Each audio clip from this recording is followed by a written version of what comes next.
Stomp the stigma. Okay, how many of you guys have heard of that before? Yeah, this isn't a rhetorical question. Raise your hands. So raise your hand if you've heard of stomp the stigma when we talk about homosexuality. Now, how about when we talk about mental illness? Now, what about when we talk about gender, racial, and religious inequality? Now, how many of you have heard of stomp the stigma when we talk about talking to other people? So at first this sounds really weird because who has a stigma against talking to other people? The short answer, everyone. Everyone. In Western society, it seems sort of as a faux pas to walk up to someone and start a conversation. But this isn't the case everywhere in the world. On a family trip to China, we were delighted to know we had our own personal paparazzi. Everywhere we went, the people of China would wave their phones at us, trying to take a picture with us before we moved on to our next spot. And that was really cool. I've never felt so pampered in my whole life. But that doesn't happen in Western society. You don't walk up to someone and say, hey, can I take a selfie with you? It's not done. You guys all laughed because it's weird. So why is that? Well, it's because there's a stigma against conversations. People think it's weird and irregular to talk to others, and it should be avoided at all costs. How familiar does this sound? You see someone and you're like, oh, I'd like to be their friend, but I hope that happens without having to talk to them at all. Like at all. Like, you won't even make eye contact. You just kind of hope it'll happen. And you know, it doesn't work. We all know it doesn't work. So why do we do it anyway? It's because conversations are seen as weird. This is especially prevalent in high school, which, by the way, is where I am right now. I was too shy to talk to anyone in middle school, so I blamed other people for me not having friends. It was their fault I didn't talk to anyone. It was their fault I sat by myself in a room full of students my age. It was their fault that the only conversations I did have were with my teachers and about my grades.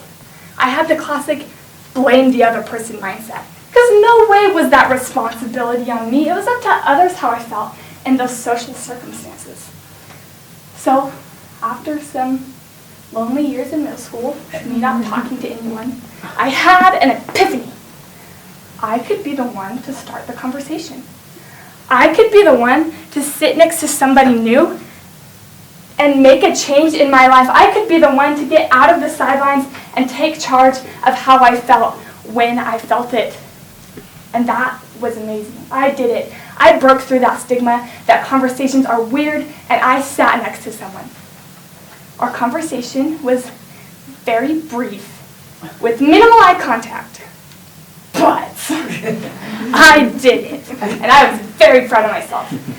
And so day after day after I did this, I realized people were excited I was talking to them. They too had been waiting for somebody else to start the conversation. They too were feeling like they were put on the sidelines and wanted somebody else to bring them out.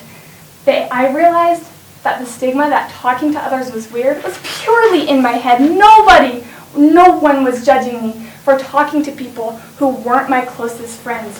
On the contrary, they were waiting for me to do so.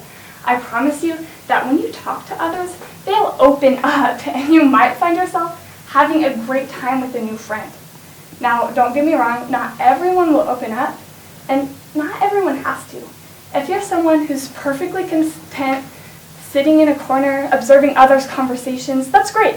Do what makes you happy. If you're someone who's so shy that thinking about talking to others gives you panic attacks, please realize I'm just trying to give you a little nudge out of your comfort zone, not push you off the brink of sanity. No, that's not what I want at all. This is for people like me, for people who felt sick of being on the sidelines of their own life, but felt like they needed permission from some coach to get out there and take charge. This is for people who, like me, thought that other people were in charge of their lives. No, if you had a conversation with me in elementary school, this is probably how it would have gone. So you would have walked up to me and been like, hey, Kenley, what's your favorite color? I know, it's the first question. And I would have been like, I don't know. So, okay, you, being persistent, probably would have tried again and say, hey, Kenley, how many siblings do you have? And I again would have said, I don't know. Now, you would have thought it was pretty weird, because I didn't know how many siblings I had, and I've lived with them my whole life, so I should know.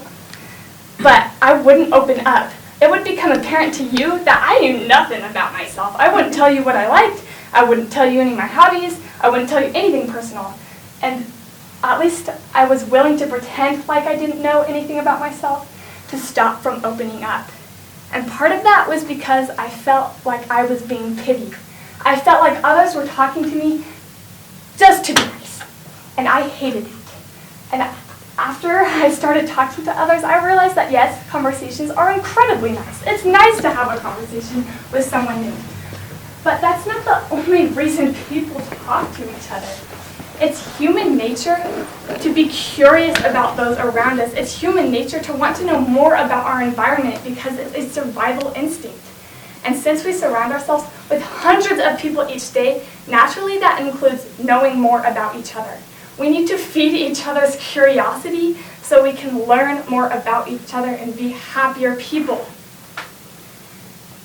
Have you ever been somewhere where the atmosphere is dead? Kind of like this room right now a little bit. Yeah. Do you know how life-sucking that is? This is me every time I walk into chemistry. And it's not because the class is hard or the people are hostile. Heavens no, the people are nice. It's because nobody's talking to each other. There is no conversations going on whatsoever. So I walk in one time trying to break the ice. This is like halfway through the semester. And having a terrible joke. I'm like, oh guys, it's like everybody died, because that's how it felt. And you know what response I got? Nothing. Nobody looked up, no one looked down, no one glared at me, nobody sneezed. Like, it would have been louder if the kids in that room had been outside of the room. I stand firm that. Like, it was weird. So why was that? It was because no one was talking to each other. No one was communicating. I promise you that when you talk to others, a community is built, and there's an atmosphere we enjoy to be in. When we talk to others, ideas are shared, and the experiences are spread that teach us something that others could not. You are an individual. You have something important to say. I am a firm believer that everybody has something to say. So the next time somebody asks you, hey, what's up? Don't respond with nothing, because that is not true. You have something important, and you are the only one who can teach it. A community is not something we can passively ignore and hope it'll grow into something that's okay. It's something that we need to nurture by nurturing each other. It's something that we need to take part of and talk to one another. When you talk to each other, you feel good. You feel good about who you are because others are listening. Let's stop passively ignoring each other and build something beautiful with our dialogues.